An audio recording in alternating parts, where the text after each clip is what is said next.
So this would be sort of one of the more recognizable trademarks for the Wagner Ware company. This is the stylized logo where you have this sort of roped W and it says Wagner Ware Sydney O. A lot of people look at that and they think, oh, pen was made in Australia, but this is actually Sydney, Ohio.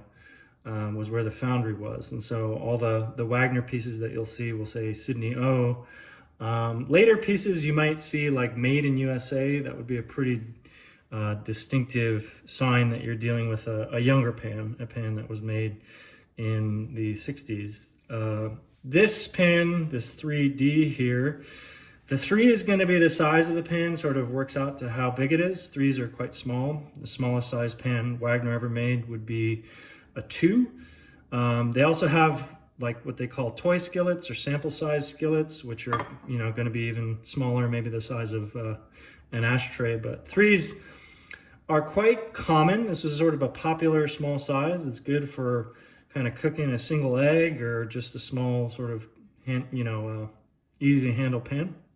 2s are very uncommon. So if this pan is something you could maybe get for $50 or $60 today, a 2 would cost you over $200. So it's actually interesting kind of how much these pans are worth as a function of their size, which really gets back to how many they were originally produced. Some numbers were much more common than others. But the numbers are really meant to communicate kind of actually not just the size of the pan, but the size of the eye on an old wood stove that the pan would sit on. So this would have been like a small eye hole on a wood stove. And certain manufacturers, their number 3s will be maybe a different size than another manufacturer's number 3s because they were designed to a different standard for different size stoves. So I just want to show you, so this is as I said, the sort of Wagner Ware stylized logo. I have a couple of different 3s here. This is another very popular Wagner trademark. This would be they're called the pie logo for obvious reasons. You have sort of that stylized logos encased in this kind of like pie slice. And these were produced in the 20s. And you can see the difference. Instead of having the I number here, the 3, there's a 4-digit number, this catalog number. And that's when sort of, they were producing in slightly larger volumes and they had a whole range of products and they needed kind of a more detailed way to differentiate that for retailers. Pie logo is extremely collectible, can be very expensive to put together a set of these. One of these number 3s, which is one of the more common sizes, probably cost you about $100 at least these days, maybe more.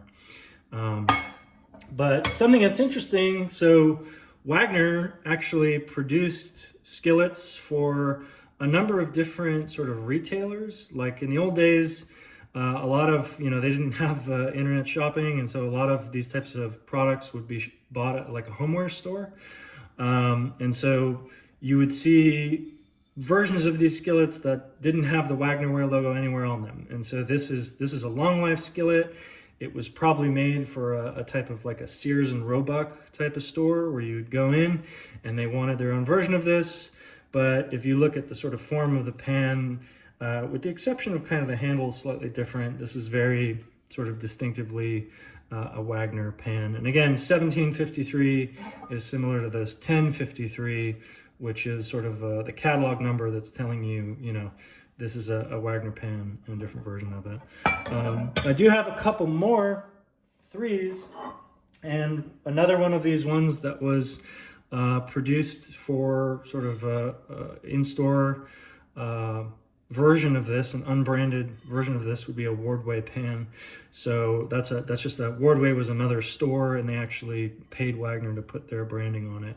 So these are just sort of an example of different types of pans that you can get from the same manufacturer in different eras. And a lot of people are really interested in collecting maybe all of a certain type of logo or all of a certain size that were ever made in that size. Just different sort of philosophies on collecting.